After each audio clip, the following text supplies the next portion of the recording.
Bonjour Zachary, bonjour à tous. Très bien. Jacques Léo Leno, bonjour. Bonjour Tamba, bonjour à tous. Daouda Mohamed Kamara, bonjour. Bonjour Tamba, comme on le dit chez nous, Fouinassia. Ah, c'est cela en effet. Voilà. Le ramadan, ça va? Je te vois un peu défrisé ce matin. C'est normal, non? D'accord, d'accord. Défrisé. C'est Oui, normal. oui, totalement. Faut pas aller chercher. C'est la démocratie chez nous. Autant on est avec nos grands frères, Chez nous, c'est la démocratie. autant on est avec nos grands frères, autant nos petits frères aussi sont avec nous. Oui, c'est ça. Les grands cœurs. Voilà. En fait, je voulais l'aider, mais tu sais, il y a des gens, même pour...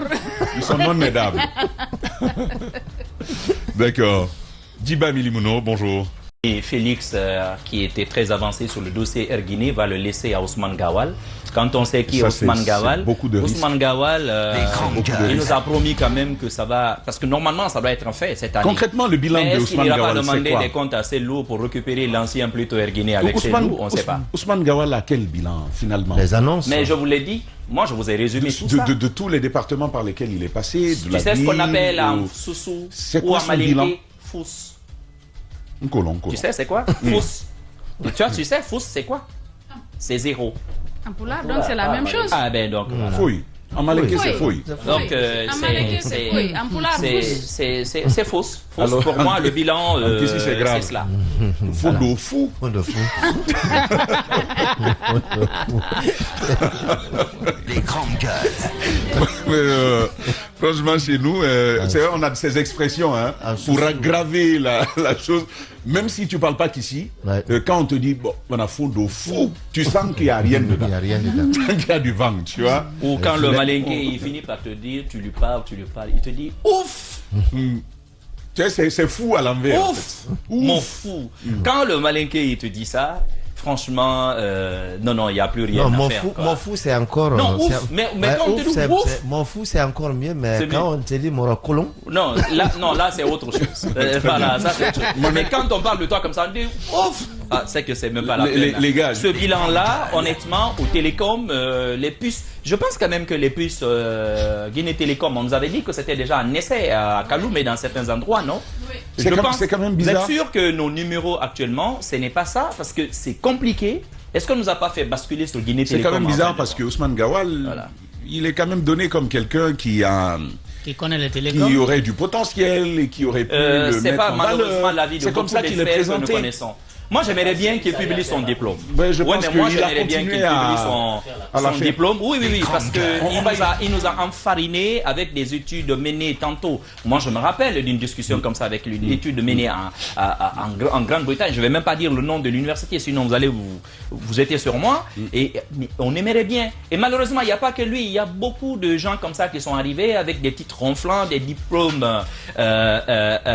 ronflants également. Mais au bout du bout, on n'a pas vu grand-chose. Moi, je pense qu'il est dans ce gouvernement parce que, un, c'est un faire-valoir. Deux, parce que c'est une caution. Et trois, la mission essentielle, ce n'est rien d'autre. C'est de détruire, encore une fois, pour moi, simplement son parti d'origine qu'est l'UFDG. Bon. Sinon, je ne vois honnêtement pas l'intérêt de garder quelqu'un comme ça, comme lui, et surtout de lui confier le porte-parole du gouvernement. Attendez, c'était calme, non? Vous allez voir encore dès ces prises de parole. Ça va encore s'enflammer de partout, avec la société civile, les médias, les partis politiques, avec tout le monde. Je pense que ce casting a été un problème. Voilà. Mais en même temps, ça m'inspire quand même un message à l'UFDG. Offrez à la Guinée de meilleurs cadres. Eh bien, on le leur a dit. Ça, c'est un message clair. Offrez à la Guinée de meilleurs cadres. On n'a pas demandé à tous leurs gars qui ont basculé. Leurs gars, ils prenaient le pouvoir, Ousmane Gawal serait avec eux. Peut-être que si on avait demandé à l'UFDG aurait choisi un meilleur cadre. Mais quand même, on a deux. On a deux. L'autre est devenu le flatteur en titre. L'autre est devenu le flatteur en titre. Donc l'UFDG, proposez-nous de meilleurs cadres. Bonjour mon général. Merci mon général. Très bien. On va avec vous. Mohamed Ali. Du coup, non, je veux même te laisser le boulevard. Je veux te l'ouvrir tout bonnement. Et donc, en plus de ce que tu diras de ceci, il y a quand même cette actualité-là. Par rapport à la SONAP, on s'y attendait d'une manière ou d'une autre. C'est Mohamed Ali. Oui. quand on parlait de fou, il n'a rien dit. Quand on te dit attendez de savoir ce qu'il nous prépare. Yero, prends ta casquette, j'ai mon sifflet, on est là. Voilà, il n'y a pas de boulevard sans policier. Donc, on y va. Les gars, ça va, on va y aller. Donc avec vous, avec la SONAP, d'une manière ou d'une autre, l'opinion attendait ce type de réaction. Mais l'ANAIM, le directeur général de l'ANAIM, et pas que lui, AEDG, c'est tout le top, carrément, management qui part. La SONAP, 2 autres cadres vont donc quitter.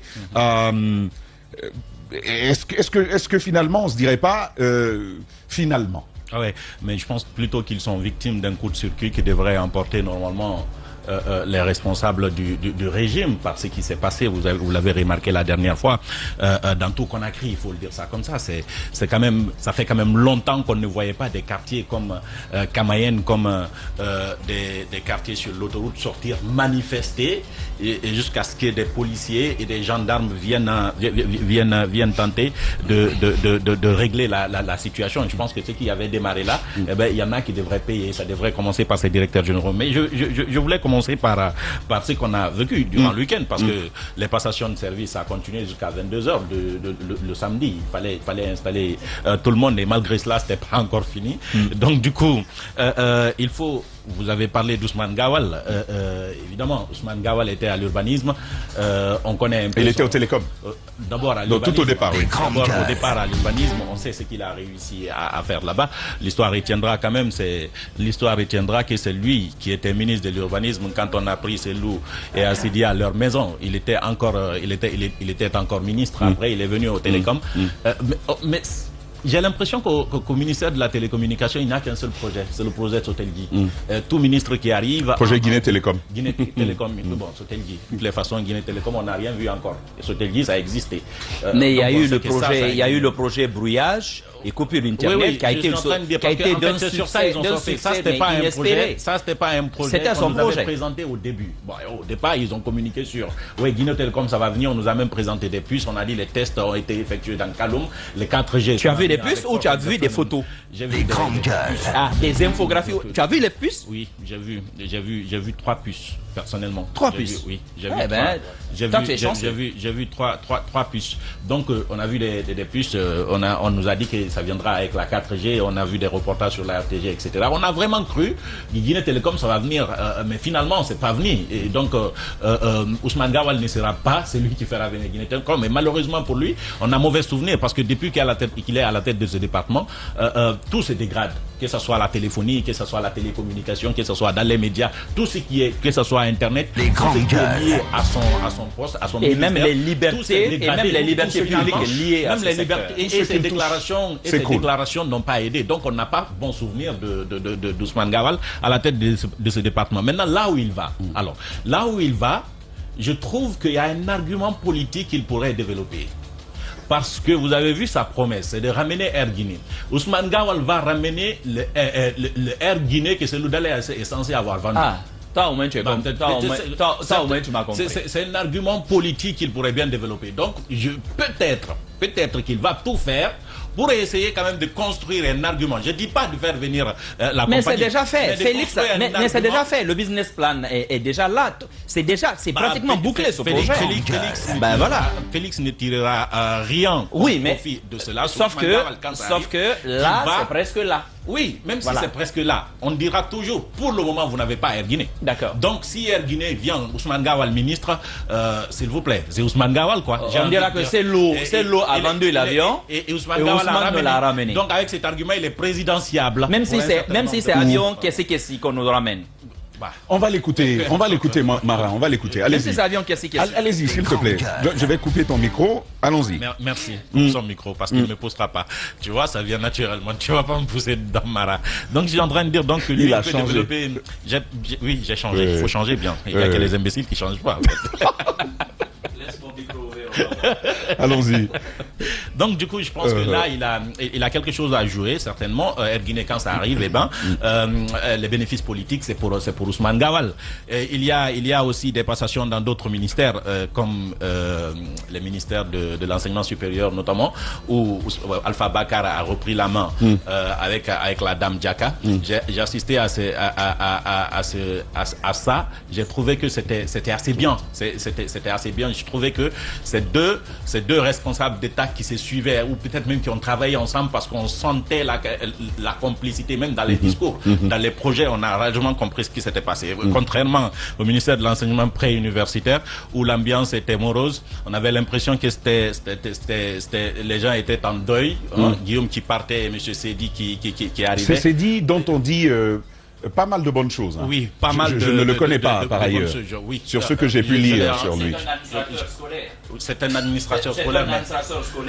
Mais il n'a pas fait un administrateur scolaire, mais quelle est son expérience d'une grosse administration? Ça, c'est qu'on va. Il a été secrétaire général. Oui, il a été secrétaire général de Justin Morel. Autant de CNDD avant. D'accord, communication donc. Voilà, en ce moment il avait quitté. C'est un connaisseur quand même du système. Hein? C'est un connaisseur du système, mais je dirais même pas. L'autre jour, j'étais d'accord avec tout le monde que c'était un fin connaisseur du système. C'est vrai, il a son idée de l'éducation, mais dans la pratique, en réalité, à part Sainte-Marie et Laurent Pré, il n'a pas fait grand-chose en fait. Il n'a pas été vraiment dans le système. Donc j'ai peur qu'il ne soit suffisamment influençable. Il y a aussi un autre atout culturel qui pourrait l'aider. Si c'était en France, on aurait dit il descend d'une famille aristocratique. Parce que c'est un moment oui. Avec de bonnes. Exactement. Bon. Je lui souhaite quand même bonne chance. Ça m'amène à parler justement du ministère de l'hydraulique, de l'énergie et de l'hydraulique.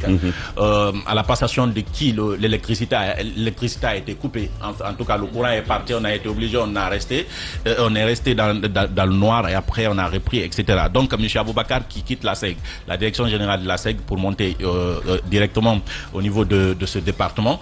Et malheureusement, ça commence pas très bien parce que après sa prise de fonction, Conakry a manqué criardement d'électricité. Il y en a même qui ont cru que il y en a même qui ont parlé de sabotage parce qu'il vient à la tête de ce département, parce que toute la ville s'est retrouvée dans le noir. Vous vous rappelez, personne n'avait l'électricité jusqu'à 22h, 23h, donc les quartiers sont sortis pour manifester. Ça faisait longtemps, je le disais tantôt, qu'on n'avait pas vu cela. Donc ça explique le degré de défi auquel M. Aboubakar va être confronté justement, parce que il est obligé de donner de l'eau, ce qu'il n'a pas pu faire au niveau de la SEG malheureusement. Daouda disait l'autre jour qu'il a pu faire, il a pu dire exactement quelle est la situation, sauf qu'on ne lui a pas demandé de dire quelle est la situation, on lui a demandé de trouver des solutions par rapport à la situation. Donc il n'a pas eu de solution. Moi je ne connais pas un seul ménage qu'il a pu connecter à SEG, et donc il n'a pas réussi sa mission au niveau de cette direction. Je ne crois pas que tu t'y sois... Il n'aurait pas pu. Il n'aurait pas pu parce que, au-delà des discours, la SEG n'a pas besoin de discours. La SEG a besoin de moyens. De moyens pour accéder à ces résultats. Mais il n'y en a pas. Mais aujourd'hui, Tamba, tu es d'accord avec moi que si nous partons sur cette base, si les départements ou les directions devraient attendre qu'on mette les moyens à leur disposition pour réussir quelque chose, eh bien, aucun département ne réussira. Mais il a pris de l'initiative pour mobiliser des fonds, Aboubakar. Et ça a mené à quoi, en fait, par exemple? Ça prend du temps. Ça prend du temps, mon cher. Oui, ça prend du temps. Il a fait combien de temps, justement? Il a eu 2 ans. Et durant les 2 années, qu'est-ce qu'il a fait? Je vous dis, et vous ne me direz pas qu'il a eu 0 franc durant les deux années. Non, mais il faut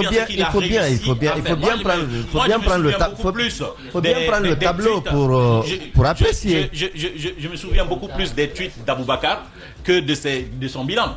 Si vous attaquez la SEG, tout de suite, lui, il vous attaque sur Facebook. Et si vous êtes journaliste, il appelle vos patrons. J'ai eu des collègues qui ont été confrontés à cela. Évidemment, demandez à Méchac. Dès que vous l'attaquez, il vous attaque, il vous répond direct. Dès que vous attaquez SEG, il vous attaque directement. Et après, il se plaint ailleurs. Moi, c'est ce que je retiens beaucoup plus de lui, malheureusement. Donc, ça ne me rassure pas le fait qu'il vienne là-bas. Et les assises, la mobilisation de potentiels financeurs, auquel nous avons assisté ici pour le compte de la SEG. C'était une grande initiative où il y a eu des engagements, tout au moins à l'occasion de ce forum-là, pour financer les projets de la SEG. Qu'est-ce qu'on a financé et qu'est-ce qu'on a réussi depuis? Mais attends, ça prend combien de temps tout ça? Combien de temps? Je vous pose la question. À sa décharge, un bon projet, ça vous prend 2 ans. Tout seul, monter un bon projet de ce type, ça vous prend 2 ans à sa décharge. Quand on va parler de Alpha Bakar, tu ne tiendras pas ce discours. Exactement. Et pourquoi je ne tiendrai pas? Quand on va parler des projets d'Alpha Bakar, tu ne pourras pas nous dire que ça devait prendre 2 ans. Ce que je dis, c'est qu'il y a eu des efforts à la SEG. On n'en dit combien? Eh bien voilà, il faut le reconnaître. On vous dit qu'il n'y a pas de résultat. Ça, c'est un fait. Vous vous basez sur quoi pour dire qu'il n'y a pas de résultat? Combien de ménages il faut bien se baser sur quelque chose pour dire qu'il n'y a pas de résultat. Parce qu'il ne suffit pas de sortir dans le quartier pour dire qu'il n'y a pas de résultat. Il faut bien le savoir. Parce que vous voulez le débat. Il faut aussi savoir quels ont été... Allez-y. Tu as ton micro ouvert, Mohamed Ali, on y va. Donc je disais, lui, honnêtement, je ne connais pas ce qu'il a fait exactement parce que je trouve qu'il y a plus de forage que de ménages connectés depuis qu'Alpha Bakar se trouve là. Et il n'y a pas plus de confiance entre les abonnés et la société SEG aujourd'hui. Rien n'a été fait pour quand même envoyer les gens à respecter cette société qui est censée nous donner l'eau potable. Malheureusement, il vient à la tête de l'énergie et de l'hydraulique. Que j'y crois ce serait automatique. Ça apporte peu, mais ça me laisse comprendre effectivement que le secteur de le secteur de l'énergie, on ne prend pas le défi sérieusement, enfin au sérieux en réalité. On ne prend pas suffisamment le défi au sérieux parce que c'est lui qui vient à la tête de ce département et en même temps on limoge le directeur général. Je ne sais pas pour quelle raison, mais je me dis qu'il a servi de fusible tout simplement parce qu'il y a d'autres qui devraient sauter avec les mouvements populaires. Sinon, je ne vois pas ce qu'il aurait pu faire, ce qu'il n'a pas fait jusque-là. On a suivi les communications de EDG à un moment donné. Malheureusement, ils se sont alignés à un moment donné sur le mensonge d'État du gouvernement Condé parce que finalement, c'est ce qu'on découvre. Ils ont cru que ça pouvait servir, sauf que maintenant, ça ne leur a pas servi grand-chose. Aujourd'hui, on a des problèmes avec ces barrages-là, alors qu'on nous avait fait comprendre qu'après la construction de ces 2 barrages, je parle de Soapiti et de Kaleta et de Soapiti, on n'aurait plus de problème de production. Voici de vrais sujets. Comment on gère ça? Parce que le constructeur avait des engagements, les partenaires avaient des engagements. Mais à peine 1 année, 2 années après, on se retrouve dans cette situation. Qui corrige?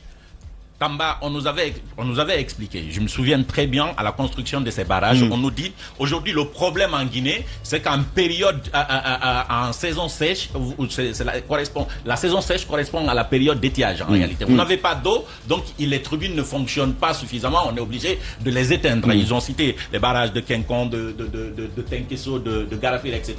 Puisqu'il n'y a pas suffisamment d'eau, vous ne pouvez pas avoir de l'électricité, notamment en saison sèche. Donc on va construire ces 2 barrages-là justement pour pallier à cette situation. Ce sont des barrages qui auront la capacité de tourner 24 heures sur 24, mais surtout 12 mois sur 12, c'est ce qu'on nous a fait comprendre. Aujourd'hui, c'est tristement qu'on découvre effectivement que Kaleta et les autres barrages sont bloqués justement parce qu'il n'y a pas d'eau. Et c'est pas acceptable du tout. C'est pourquoi je dis que ça a été un mensonge d'État qu'on nous a servi, on pouvait comprendre. Parce qu'on était à la veille de 2020, la campagne de 2020 avec Alpha Condé. Un des barrages, l'ouverture d'un des barrages a même été accélérée. Ça a été accéléré. Donc du coup, on s'est aligné là-dessus à la reprise du pouvoir. On a pensé que ça va continuer. Sauf qu'aujourd'hui, maintenant, on est rattrapé par un fait. Il n'y a pas d'eau et nous, on n'a pas d'électricité aujourd'hui. On a moins d'électricité que par le passé. Ça voudrait dire que ceux qui ont construit cet argument-là s'en ont servi aujourd'hui. Ils partent la tête haute parce qu'on dit que c'était mieux avant. Ceux qui sont là aujourd'hui sont confrontés au plus gros des problèmes. Et il n'y a pas de solution pour résoudre le problème. Je ne pense pas que limoger des directeurs puisse constituer une solution. C'était déjà une bonne solution. Autrement, c'est eux-mêmes que le peuple allait limoger. On y va avec vous, Djiba Milimou. Oui, lorsqu'il y a une crise dans un pays, il faut trouver des coupables. Et aujourd'hui, il faut trouver les coupables et l'exécutif au niveau de la présidence et tout, ils vont gagner un peu l'empathie des citoyens. Maintenant, sur ceux qui partent, par exemple, EDG, il a dit une chose, je pense que c'est une irresponsabilité en cascade. Les gens souvent confondent la mission du EDG à celle du département lui-même. C'est là en fait le problème. EDG distribue ce qu'on lui donne. C'est-à-dire que quand on installe une production, on dit par exemple on a installé une centrale thermique, on confie la gestion à EDG. Quand on construit un barrage, on confie la gestion à EDG. Donc EDG distribue ce qu'on met à sa disposition et commercialise. Ce qui ne peut pas aussi le dédouaner par rapport un peu à certaines responsabilités. Maintenant sur la situation, le directeur général il va tomber, mais est-ce qu'on va continuer avec la même politique?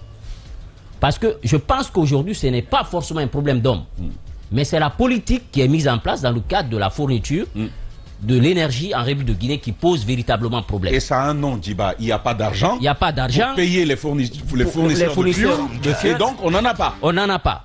Donc aujourd'hui, est-ce que c'est le départ d'un individu qui peut, disons, être constitué une solution? Ça peut être un départ, mais aujourd'hui, il ne faut pas se limiter là. Sur la situation, parce que moi j'ai échangé avec des hommes du secteur qui m'ont dit que d'abord la situation elle est critique. Il faut un langage de vérité aujourd'hui, parce qu'on a longtemps menti. Ce qu'on a demandé depuis. Depuis. On a refusé ouvertement de communiquer. Ouais. Ils ont fait une rétention d'informations. Parce que ce qu'ils ont fait, ils ont invisibilisé les causes réelles du problème. Et ils ont voulu communiquer sur les petites conséquences. Pour dire on n'a pas ça, c'est ce qui va se passer. Et donc aujourd'hui, le fait de mentir au peuple de Guinée, voilà, ils ont été rattrapés par ce mensonge d'État. Maintenant, sur la situation, vous avez